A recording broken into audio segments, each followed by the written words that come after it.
Even the students' studio apartments are collective. There isn't a single space designed for withdrawal or solitude.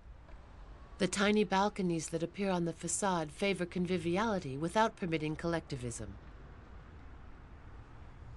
The flat roofs would be used as terraces and meeting places. You could live at the Bauhaus without ever needing to leave the place, one student remarked. To see a friend, you simply went out onto your balcony and whistled, said another. Like a town, the Bauhaus became self-sufficient.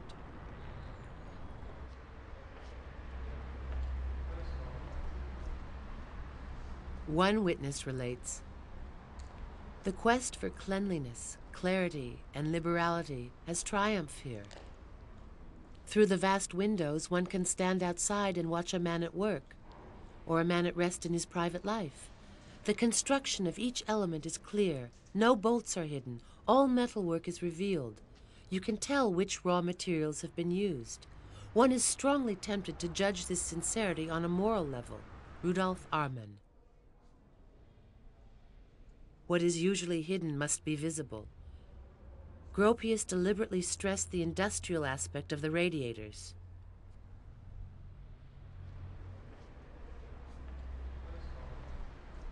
On the main stairs of bourgeois households, it was the custom to hang a master painting, so he displayed a radiator. The time had come to admire present-day objects.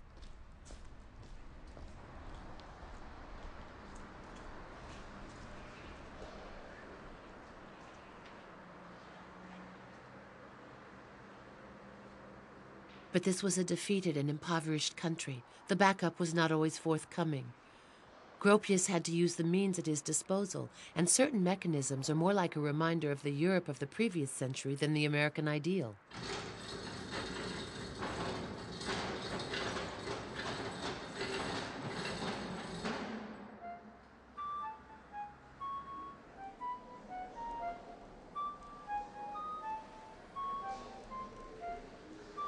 For Gropius, this is a total architectural undertaking, down to the door handles and light switches. Convinced that the home and its furniture must have a sound relationship, at the Bauhaus we attempt to determine the form of each object according to its functions and natural constraints, thanks to a systematic process of theoretical and practical research in the fields of the shape, technique, and economy.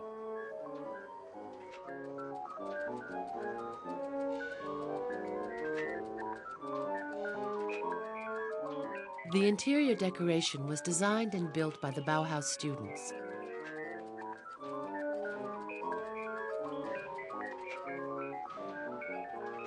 The metal workshop designed and manufactured all the lighting elements for the new buildings. The colors indicate the floors and workshop specialization. Paint is used for an architectural purpose. Through variations of colors, the rooms are structured and certain surfaces highlighted. Having completed his town factory school, Gropius still had one fundamental question to deal with. Where was he himself going to live, and how would he house the teachers? How could he reconcile the individual and the community in his global vision of architecture? He would make the decision not to include these private areas in the Bauhaus itself, but to build separate houses a few hundred yards from the school.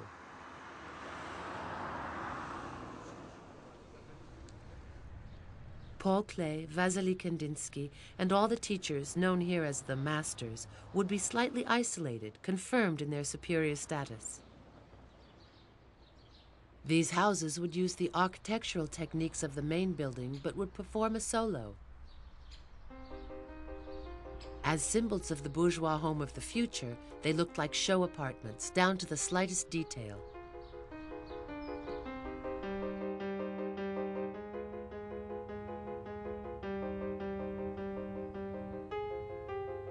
A sort of advertising film praised the merits of the objects designed by the students or the Bauhaus teachers and the qualities of the individual home of tomorrow.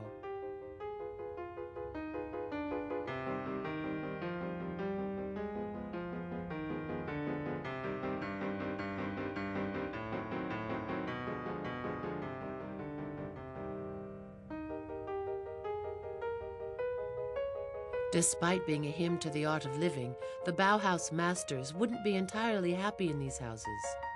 Apparently, Paul Klee didn't always feel comfortable in his showroom-like studio. As for Kandinsky, he couldn't stand being seen from the street and had all the glass walls painted white.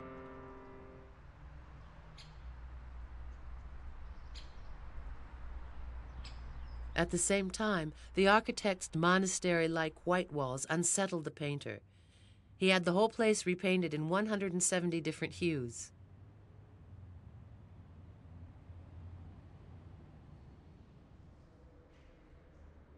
The Bauhaus soon became an electoral bone of contention in the struggle between the left-wing city council and the increasingly popular Nazi Party.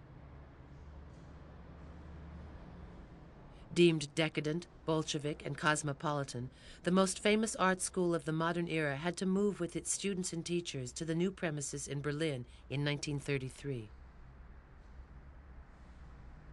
Gropius would leave to join his American dream.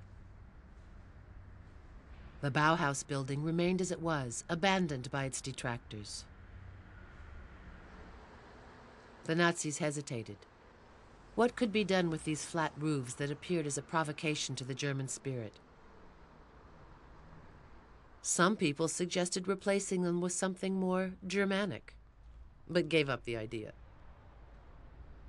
Others still perhaps dreamed of a few sizable structural modifications that would be understandable from the skies. In the end, they altered nothing and moved in, making it a school for girls, teaching cookery and sewing. On the eve of the Second World War, part of the Bauhaus became a training center for Nazi officials. In 1945, the building's facades were partially destroyed during the Allied bombing of Dessau, and Gropius's house was destroyed entirely. Then, in the New World Order, Dessau fell into the lap of East Germany. In the 1950s, the communists didn't like the Bauhaus either, considering in an official document that this school leads directly to the destruction of architecture. Even so, they didn't dare demolish the building and decided to leave it standing, hastily walling up the holes left by the bombs.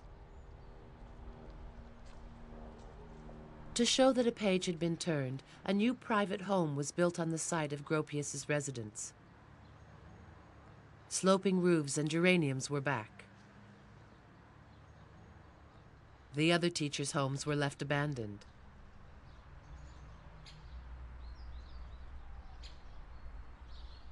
Gropius died in the USA in 1969, after finding fame and radically altering the course of American architecture. It would be another 20 years before official opinion changed. In 1976, the Bauhaus was restored. After the fall of the Berlin Wall, the teachers' homes were turned into exhibition areas.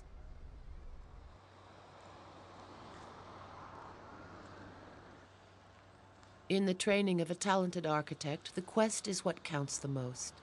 I believe that we need to lead our future architects from observation to discovery, from discovery to invention, and finally to urge them to use their intuition in giving artistic shape to our environment. UNESCO now lists the Bauhaus as a World Heritage Site. The building has been reopened to the public, part school, part museum.